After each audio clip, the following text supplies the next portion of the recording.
Hi friends, welcome to the NPTEL course Leadership for India Inc. Practical Concepts and Constructs. We are in week 2 discussing various leadership theories. In this lecture number 9, we are discussing path goal theory. What is path goal theory? It is a theory which discusses how leaders can motivate their followers to accomplish the desired goals. The theory is majorly based on prior research on human motivational theories. It was first developed in 1971 by Robert House and revised in 1996. As I said, the path goal theory is based on expectancy theory of motivation. The premise is that an employee's perception of expectancies between his effort and performance is greatly influenced by a leader's behavior. The leaders can help group members in attaining rewards by clarifying their paths to the goals and removing any obstacles to their performance. The leaders do so by providing the information, support, and other resources which are required by employees to carry on with their tasks. Path goal theory seeks to enhance the follower performance and follower satisfaction by focusing on follower motivation and the nature of work tasks. The path goal theory, when it was propounded, was innovative in that it shifted attention away from leadership styles or follower classifications and instead focused on the motivational needs of the followers as the basis for goal accomplishment. Having considered three theories so far, let's consider and compare path goal theory with these three theories. The trait theory, which we considered first, focused on the leader's personality traits as the key driver of performance. In that, the expectation is that the leader must be what he or she is. The traits define the leadership. In the second theory, which is the behavioral theory, the theory focused on two leadership behaviors which were considered very important. One, task behavior, and two, the relationship behavior. They are considered essential for goal accomplishment. The basis here is that the leader must focus on either the task or the person so that the goals could be achieved by the team. The situational theory, which we considered in the last lecture, focuses on leader adapting the style to the followers' development levels in terms of competence as well as commitment. This theory is based on the perception that leader must understand the followers' development level before developing an appropriate leadership style for the followers. Today's path goal theory focuses on leaders' style, fulfilling the motivational needs of the followers to enable them accomplish their goals. The basis here is that the leader must identify and create a system by which the leader could meet the motivational needs of followers. The logic of path goal theory is that the smoother the follower's journey towards the achievement of goals by the removal of obstacles by the leader, and the more clear the expectations being met by the system, be it the leader system or the organizational system, the greater would be the motivation of the followers to achieve their goals. That's the basic logic of the path goal theory. There are two aspects of the path goal theory. One is the passive version, which assumes that if a leader is able to provide to the followers clarity in plans and support in execution, removing the bottlenecks, roadblocks, and hurdles on the way, the work will be felt more personally satisfying by the followers and they would feel motivated. So in this system, we will have organization comprising a whole number of followers. We will have processes having hurdles and enablers and results which are derived from the goals through the efforts of the leader as well as the followers. This is the passive version. We say it is the passive version because apart from removal of goals and hurdles, we are not doing much to motivate the employees. The active aspect of the path goal theory is that the follower performance is appraised to provide very explicit reward mechanisms for the followers once they achieve their goals.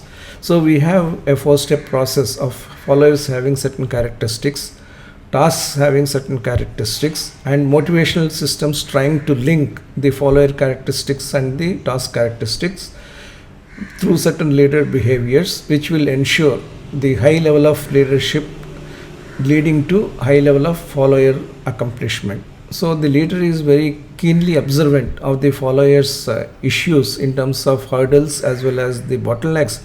He is also observant of the motivational needs of the followers and the reward mechanisms they are expecting. The expectancy theory has got four aspects. One, the valence. Two, the expectancy. Three, the instrumentality.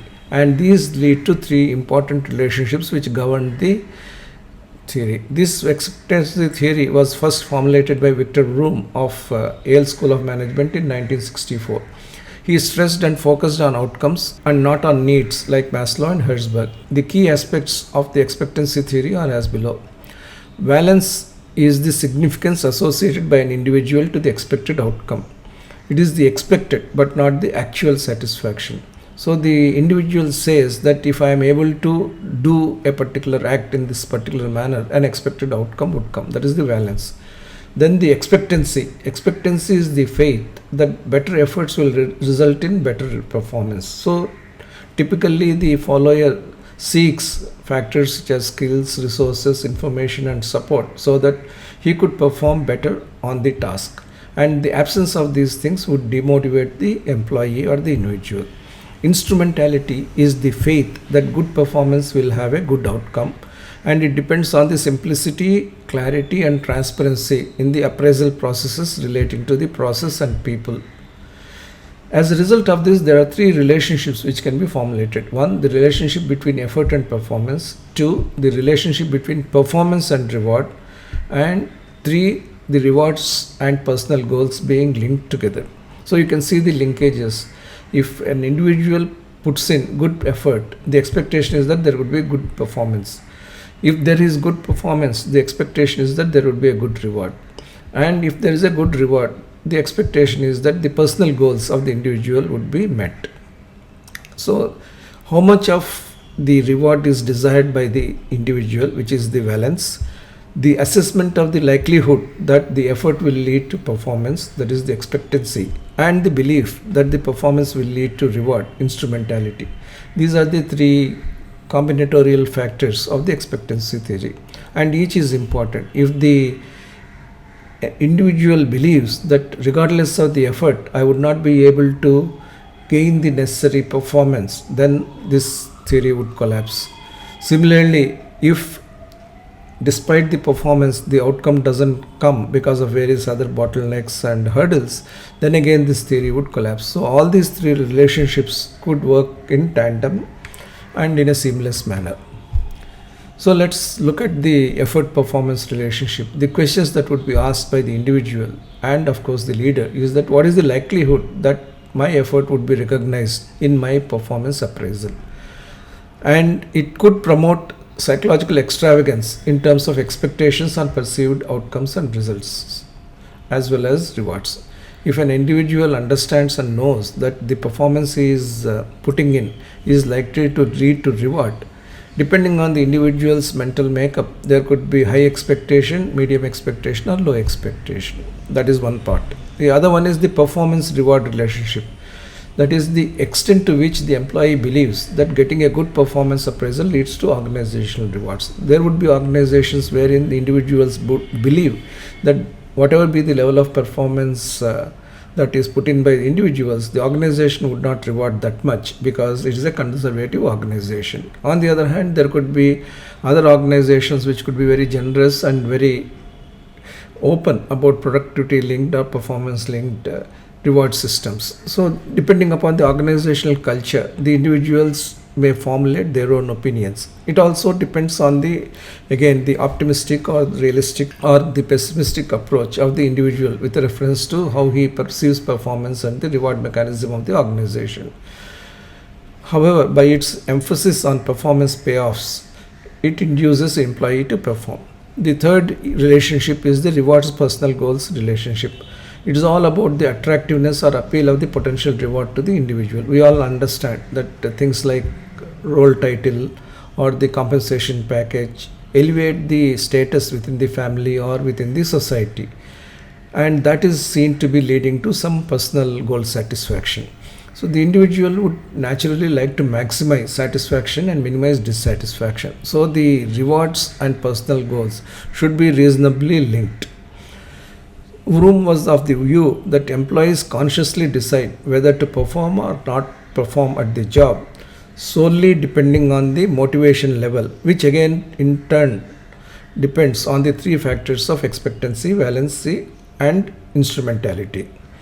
The expectancy theory, as you can appreciate, continues to be valid even today because the leaders try to raise the expectations of employees based on not merely their competence but also the performance linkage.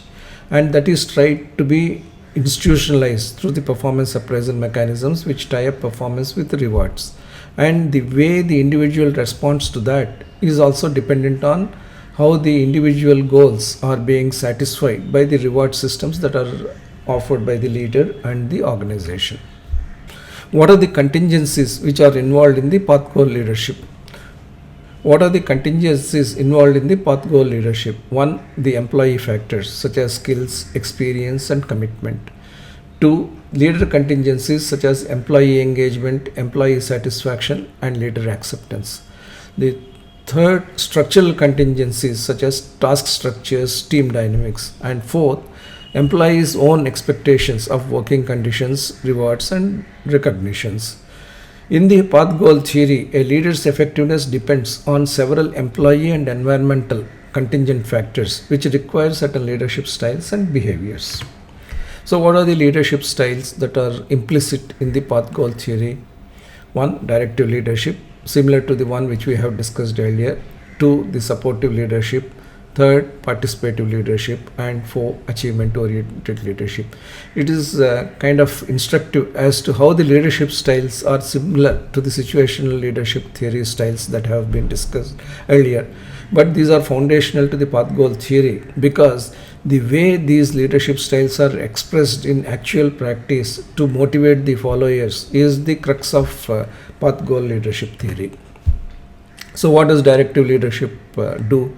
Although we have considered it in the context of the previous leadership theories, let's review it once. It is similar to the initiating structure in the Ohio State studies or the telling style and the directing style of situational leadership theories. The characteristics are: give clear instructions to followers about the task, including the action steps to be taken and timelines.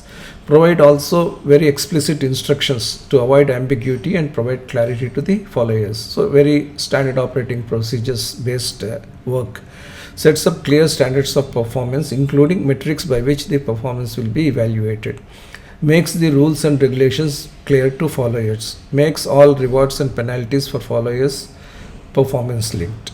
It is very much task and goal oriented, as we have seen it over and over again during the last 3 lectures. Probably there is nothing that is newly said about the directive leadership style of the path goal theory. In respect of supportive leadership, the semantics vary, but it is similar to the consideration behavior construct of Ohio State studies. Supportive leadership looks at being friendly and approachable as a leader to the followers, will attend to the well-being and needs of the followers, will make work and working conditions pleasant to the followers, will help the followers become and be confident, will treat followers as equals and respect them as organizational members. It is similar to the supportive leadership style of the situational leadership theory. The supportive leadership style is people-oriented. There tends to be little emphasis on tasks and goals as primary points of conversation with the followers. Then we have the third leadership style in the path goal theory, which is the participative leadership style. It is also similar to the supportive leadership but with greater concern for followers. Key aspects: the leader will consult with the followers and take their ideas into consideration. Will integrate their suggestions into the decision on the task organization and the group organization. Will try to secure the ownership of the employees or the followers in work rather than mere compliance. Will share information with followers as a routine rather than based on the need. Believes in group decision making and group review of goals, plans, paths, and the results. The participative leadership will certainly result in increased group performance because of member participation and also dedication to shared group goals. And finally, the achievement-oriented leadership. This is somewhat distinct to path goal theory. You will notice that in the previous leadership theories, achievement-oriented leadership was not explicitly mentioned. Nomenclature is different and also the behavioral tendencies are different. The key aspects of this leadership style is that the leader will challenge his or her followers to work to the highest level possible, will establish high standards of performance excellence for the followers, will seek continuous improvements in performance standards. The leader will not only set high standards but also demonstrate high confidence in the followers that they will be able to achieve. Will encourage followers to achieve peak performances, and obviously the leader will also try to debottleneck the processes, provide the necessary resources, remove the hurdles, etc. The achievement leadership corresponds roughly to the team management 9-9 style of Blake and Morton leadership grid. So what are the adaptive styles as we see the path goal styles? The directive style looks at imparting knowledge and providing resources. The supportive style looks at enhancing knowledge and improving working conditions. The participative style looks at sharing feedback with the followers and seek decision making along with the followers. Achievement oriented leadership style looks to scale ever higher performance peaks and seeks vote of confidence in competence of the followers. These leadership styles, the leadership styles may change even within the same leader-follower combination over time. That would depend on the development nature of the followers as they undertake their projects and also the nature of the projects themselves. There could be two or more styles that could be adopted simultaneously too. For this, a clear understanding of the task characteristics as well as the follower characteristics is necessary. So just as we have leader characteristics, we also have follower characteristics. The follower characteristics in the path goal theory could be explained in terms of these four classifications. 1. Need for affiliation. 2. Preferences for structure. 3. Desires for control. And 4. Self-perceived level of task ability. Each of these characteristics can be related to the leadership style. Let's see how it is. The followers who have got the characteristics or preferences relating to structure tend to be dogmatic. They would like to stay in their zone of comfort. They would like to do the same thing over and over again. These followers could also be authoritarian by themselves and could welcome authoritarian and dominant leadership. Directive leadership provides clear structure and execution paths to followers who belong to this class, who believe in fate and chance as well as outside forces of control. The followers who like to be controlled feel motivated by the external locus of control that directive leadership provides. That is about the followers who have strong preferences for structures. Directive leadership works best when tasks are new, followers are uninitiated, and leader is well versed. It ensures high standards of performance from followers who are constantly learning.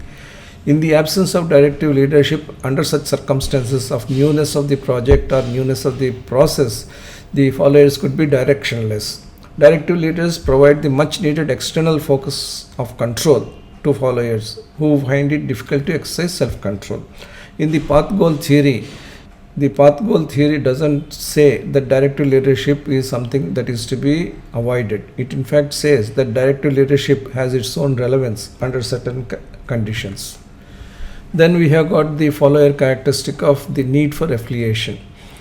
This is corresponding with leadership that is friendly and concerned because that triggers satisfaction. Such followers have a strong need for group belonging. They feel that the leader's responsibility is to provide a helpful and comfortable working environment. Reciprocation of the feeling of affiliation by the leader acts as a big motivator for affiliation-seeking followers. Supportive leadership for followers who seek affiliation aims to nurture strong and cohesive group ethos with and amongst the followers. Then we have the desire for internal control. Followers who are having this desire for internal control want to be in charge of their destiny. They want to be in charge of their work. They like to be an integral part of decision making. They want their work to be done by themselves, their plans to be done by themselves, and they don't want to leave anything to the outsiders or the outside forces as they think. These followers are motivated by participative leaders who place decision making and execution in the followers' hands. Path goal theory places considerable emphasis on understanding whether followers prefer external locus of control or internal locus of control. The latter group benefits from participative leadership. Now let's look at the perceived level of task ability. People who understand their own ability for executing tasks, they prefer to aim higher and higher, and they want to achieve more and more. Some aspects of such followers are willingness to challenge themselves with higher grades of work and work challenge. They will be motivated by higher levels of achievement that accrue because of such challenges. They will be pragmatic and creative, seeking to develop new ways of execution always. They want to step out of their comfort zone and perform new things. They do not see tasks as a burden, rather, they welcome tasks as an opportunity to prove themselves. These people are motivated by achievement oriented leaders who continuously propel them to higher performance trajectories. So, achievement oriented followers have high level of task ability understood by them within themselves. Therefore, they prefer equally achievement oriented leaders who push them to their limits. Achievement oriented leaders also tend to be participative leaders because they place decision making and execution in the hands of the followers. But the difference is that while the participative leaders may have a kind of shared goals, the achievement oriented leaders tend to place higher level of goals and higher levels of work standards before the followers and motivate them to achieve those higher goals and higher work standards. So they are well aware of the ability of the followers to self-direct and self-propel themselves to higher performance, and they leverage that capability of the followers. So we talked about the desire for control earlier. Every individual has a specific personality control which makes the person seek or respond to control. Therefore, we can classify all followers in terms of locus of control. In fact, we can classify all individuals. There are two types of control: one internal locus of control and two external locus of control. Those followers who believe in their internal locus of control think that they are in charge of the events in their life. For them, participative leadership is motivating and satisfying for them as they feel part of decision making and in charge of their work. And by definition, such people also welcome achievement oriented leadership because they believe that they have things under their control, because they have the ability to overcome the challenges posed by higher levels of work standards and higher levels of goals. So internal locus of control is relevant both for participative leadership as well as for the achievement oriented leadership. External locus of control is for those individuals who believe that the events in their lives are governed by chance, fate, and external events. They kind of believe that the leader determines everything, or the organization determines. There is pretty little that the individuals can do. So directive leadership is motivating and satisfying for them because it mirrors their feeling that outside forces control their life. They are the kind of people who would like to be controlled by others. The spontaneity with which followers provide ideas and the conviction with which they go about planning and executing constitute a fair measure of the followers' internal locus of control. That is, if the followers are able to give their decisions spontaneously, they feel optimistic about achieving higher levels of goal, we can conclude that such followers have got internal locus of control as a dominant feature of their personality. Now let's look at the perceptions of own abilities. How followers understand their own abilities, because not all followers are equally adept in understanding their own self or their own capabilities. That understanding also could vary not only based on the individual's personality makeup and the individual's knowledge level, it also could vary based on the task environment. So when the achievement oriented leadership exists, followers become more well versed and proficient, achieving greater and greater things.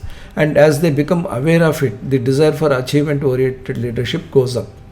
On the other hand, in the directive leadership, because the followers are being told day in and day out that they need to look at only this level of activity, the followers' own ability doesn't really go up.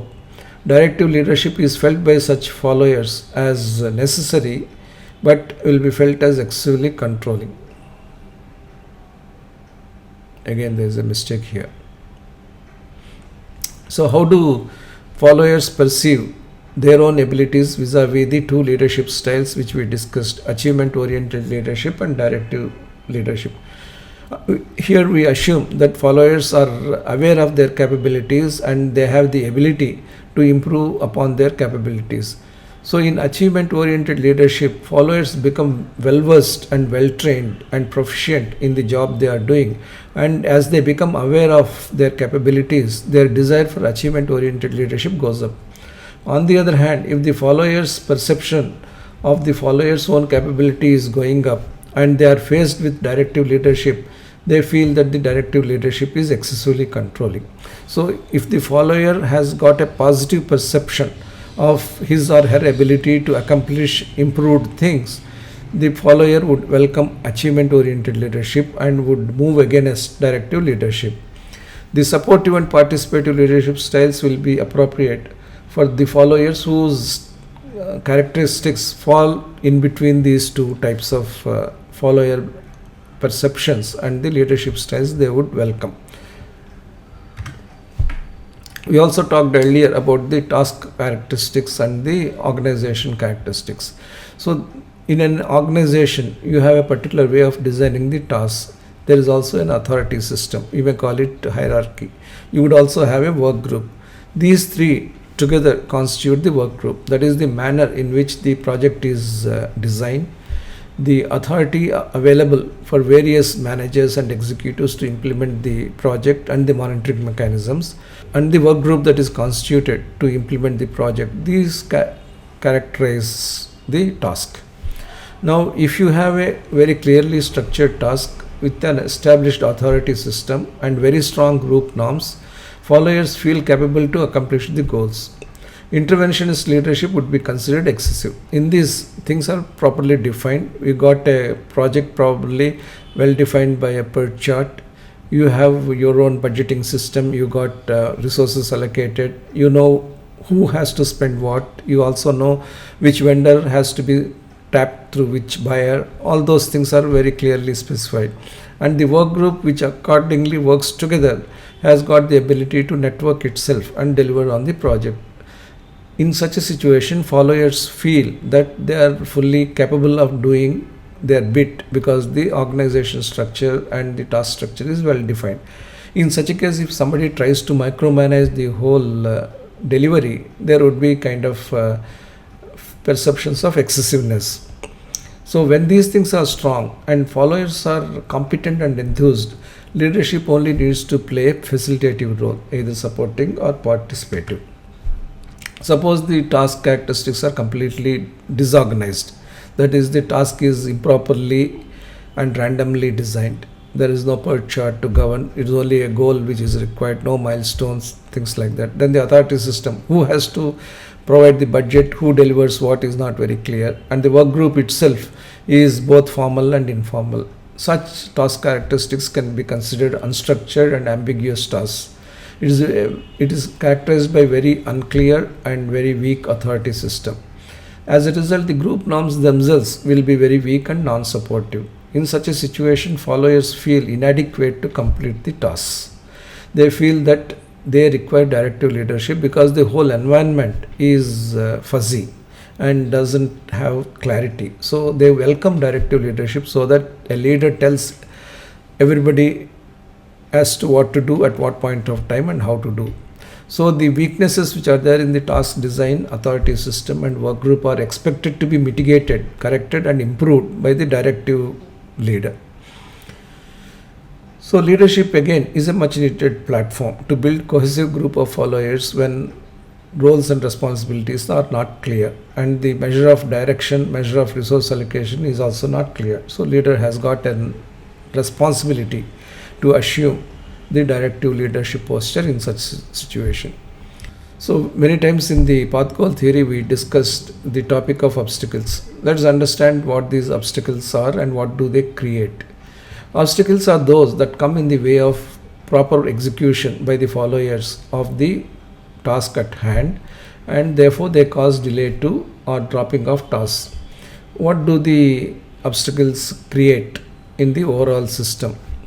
One, they create excessive uncertainties, frustration, or even threats for followers because the followers are not able to overcome the hurdles, or they find that their task accomplishment is delayed by the hurdles. they feel more uncertain about the entire task characteristic and the task organization. And because consistently hurdles are being faced and the team members are not able to overcome them, it reflects poorly on the work group itself at a primary level. And finally left unattended, obstacles reflect poorly on the leader as well. By helping the followers overcome their obstacles, leader does a great deal of benefit for the followers, and that is one of the primary ways in which the followers and leader bond together. When the leaders remove the obstacles, leaders also improve the expectations of the followers on their ability to achieve those tasks, and therefore they feel more motivated, and the job satisfaction accordingly is increased. So given all these background materials, the path goal theory, which started with 4 leadership behaviors, has been expanded to add additional leadership behaviors which explicitly recognize the nature of the work environment and the nature of the task system. So the other 4 additional leadership behaviors are work facilitation, group oriented decision process, work group representation and networking, and value based leadership behavior. These are being seen as necessary along with the 4 initial leadership behaviors of directive, supportive, participative, and achievement oriented, so that the basic leadership behaviors are significantly reinforced in terms of the accomplishment of goals. Path goal theory has got its own advantages and disadvantages, and the applicability.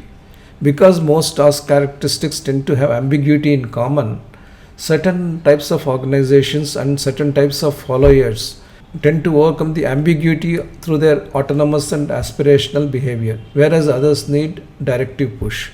So in this table I have compared the leadership behavior, the follower characteristics and task characteristics based on the types of companies we commonly encounter. The directive leadership provides guidance and psychological structure, and the followers are dogmatic and authoritarian, and the task characteristics tend to be ambiguous, unclear rules, and complex. The supportive leadership behavior corresponds with follower characteristics which are unsatisfied, need for affiliation, and need for human touch. The task characteristics are repetitive, unchallenging, and mundane. The participative leadership behavior, which provides involvement, is related to autonomy of the followers, their own need for control, their own need for clarity, and their wanting to retain the destiny of their own lives. Task characteristics correspondingly are ambiguous, unclear, and unstructured. However, it is their ability to make their own decisions, make their own plans, make the followers take those kinds of actions and activities seriously and make them worthwhile for their achievement. You can see that even the directive leadership behavior has these task characteristics to handle, that is ambiguous, unclear, and unstructured. However, the followers are differing in terms of their characteristics. Under the directive leadership, for the same type of task characteristics, you had dogmatic and authoritarian followers who welcome directive leadership behavior.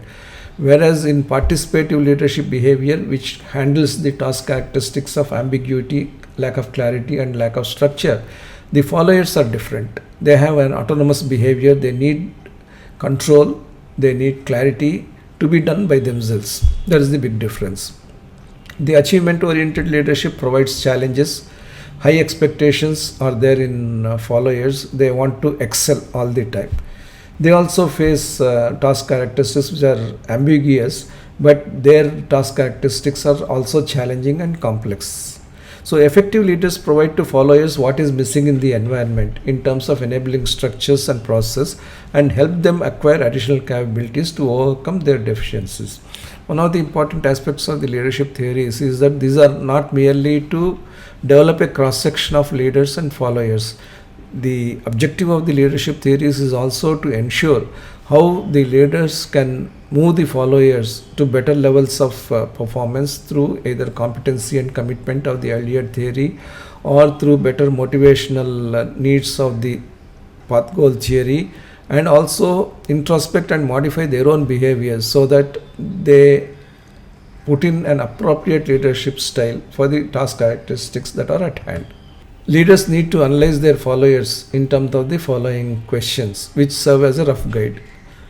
This is not the end of story for the questioning which the leader could do of themselves as well as the followers. And many more questions can be asked of the followers, but these provide guidelines. One of the questions could be, are my followers feeling secure to do the work? If the answer is insecure, then you provide supportive leadership. Are my followers motivated to do the task? Then the answer is marginally from the leader is provide supportive leadership. On the other hand, if the followers are considered to be motivated to do the task by themselves, then you should provide participative leadership. Do they believe in their ability to do the task only marginally? Then directive leadership. Substantially, then supportive leadership or participative leadership. Are they interested in planning and doing? Yes. Then certainly provide participative leadership. Are my followers capable of stretch? Certainly then achievement leadership, if the answer is yes. Can my workers be motivated to believe in their abilities? Yes. Then provide directive leadership as well as supportive leadership. Can my workers take on new tasks confidently? Then provide supportive leadership. Do they believe that if they do their work, they will be rewarded? No. Then provide participative leadership, because they need to provide their own decision making capability. Will more achievements improve the payoffs for followers from the work? Yes. Then provide achievement oriented leadership, because the followers can see the clear nexus between the effort, performance and reward and their personal satisfaction. The authenticity of leader communication is a critical part of leadership success in path goal theory, because the performance of followers is based on expected rewards, expected efforts to get the proper outcomes, and therefore the leader should be authentic and demonstrate the ability to deliver on promises of both the work challenge as well as the reward accrual. The strengths of path goal theory are many. First, it provides a theoretical framework of how leadership behaviors affect follower satisfaction and work performance. Secondly, it prescribes 4 conceptually distinct types of leadership behavior based on follower and task conditions. It is one of the earliest situational contingency theories of leadership. It takes the situational theory a shade higher and a step forward by bringing in the contingency theory, the expectancy theory into the leadership model. It integrates the motivation principles of expectancy theory into the leadership theory, as we discussed. It also considers what motivates the followers instead of just analyzing followers in terms of their competency and commitment as done in the earlier theory. It also tries to understand what is the motivational lever for the followers, and it shifts focus from leaders' expectations of workers to workers' expectations of leaders, and it reminds leaders of their fundamental duty to guide and coach their followers. The path goal theory is both practical and people oriented. It offers a framework of important ways by which leaders can help followers. It nudges leaders to think of the motivational needs of their followers. What are the criticisms? The criticisms are that the framework is complex. It tries to straitjacket many aspects of followers and leaders into just 4 typologies. Because we have extended analysis to cover the efforts, outcomes, rewards, the motivational needs and personal goals, what was a simple leader follower matrix has been extended into a multidimensional matrix. There is a lot of complexity that has come in to the framework because of that. However, at the same time, we are keeping all of these things simple and straightforward in terms of 4 leadership styles and 4 follower characteristics. While making a new advance in terms of flagging the motivational needs of followers, it ignores the important aspects of follower abilities. Design of task characteristics has many components, leading to many possible combinations. Not all are considered in this model. This model considers only 4 combinations, which are too limited to justify the breadth. The theory has a very low level of empirical validation. While research focused on directive and supportive leaderships, participative and achievement leaderships do not have many studies. While the research have focused on directive and supportive leaderships, there is not much research which supports participative and achievement leaderships. Like the other leadership theories, no focus has been laid on gender and demographic factors to the extent they are required. And also, as with other theories, leaders are expected to understand all types of follower behavior, switch between styles, understand the follower developments as the projects move on, and try to communicate effectively and also change their own styles to meet the varied follower characteristics. The theory does not address the motivation competence link. The earlier theory addressed the competence and performance link. This theory addressed the motivation and reward link, but the link between motivation and competence is not addressed. It also does not address the after effects of the linkage between motivation related to perceived results and actual results coupled with actual rewards. That is, the linkage of motivation with reference to the perceived results versus motivation linked to the actual results, and finally the actual rewards provided to the actual performance vis-a-vis the imagined rewards related to the expected outcomes. This complexity is not addressed in this theory. Therefore, the leadership practitioner may be at a loss to understand if the chosen style is appropriate or is being appropriately delivered. Therefore, as with all other theories, high emphasis is placed on the leader to be an ace analyzer and also a communicator in all the 4 leadership behaviors. Let's see where the path goal theory could find an application in different ways.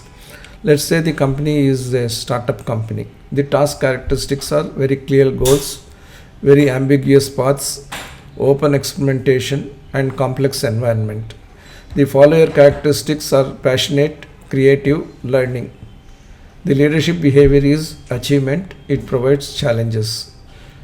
And how does it help? It empowers and drives the followers to scale greater heights.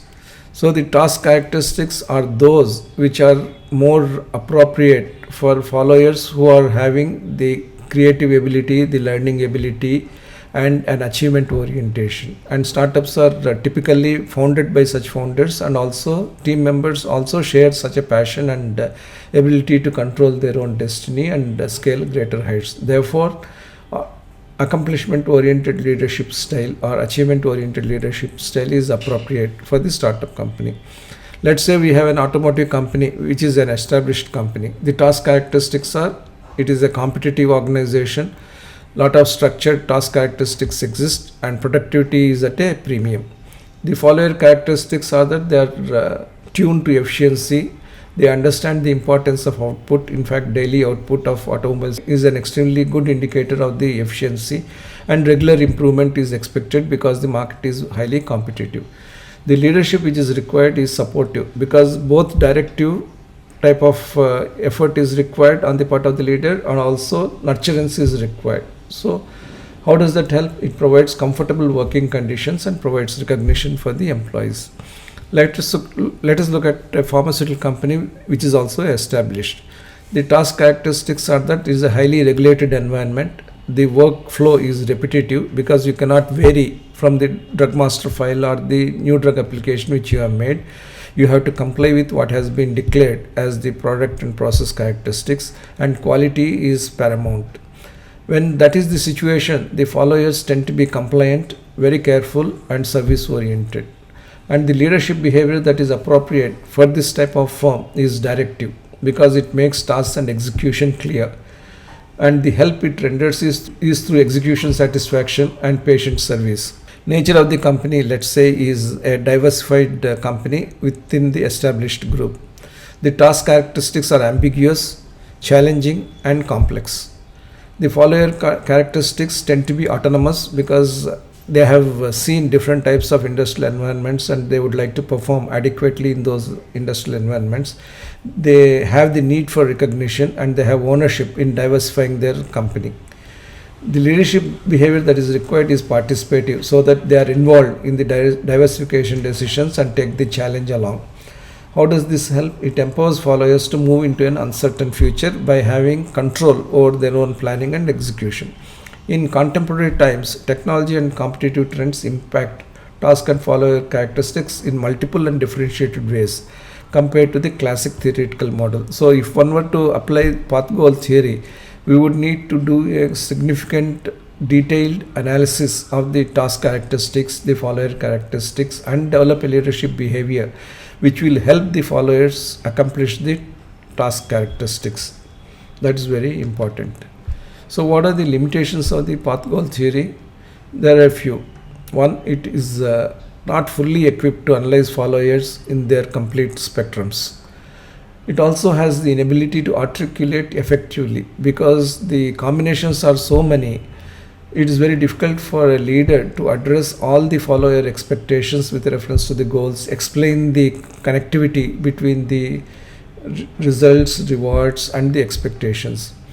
Second limitation is the tasks tend to be complex. If you are looking at a project such as establishing a greenfield facility, the tasks involved are so complex that the path goal theory cannot be applied as a whole to the entire spectrum of activities. Probably it can be applied only at a macro level to certain individuals. So multiple dependencies that exist in tasks and the overly broad and or deep nature of the tasks limit the applicability of the path goal theory to the full spectrum of the organizational activity. Then the follower features themselves are very qualitative and could differ from follower to follower and also differ from a leader to leader based on the appreciation prisms the leaders have. So the abilities could be very varied, expectations could be very varied, and motivational characteristics could be very varied. And the same follower could be seen in different light by different leaders with reference to these three features. These limitations should be used as a reckoner to improve the overall capability of the leader ecosystem. Path goal theory certainly is a great improvement over the previous three theories which we discussed, and if the expectation, effort, outcome, and reward linkage is properly defined, it would be possible to implement path goal theory at least in small goal setting, small group setting in the beginning, and then extend on a wider front in the organizations. It is possible to cascade down path goal theory starting, let's say, from the CEO, CXO level, that is the senior leadership team level, and take it down as much as possible depending upon greater understanding of the leader limitations, leader characteristics, as well as the follower limitations, as well as the follower characteristics. So with this we come to the end of the path goal theory, and we covered the fourth theory in the 5 theories which we have chosen to discuss in this week. We'll again meet in the next lecture. Thank you.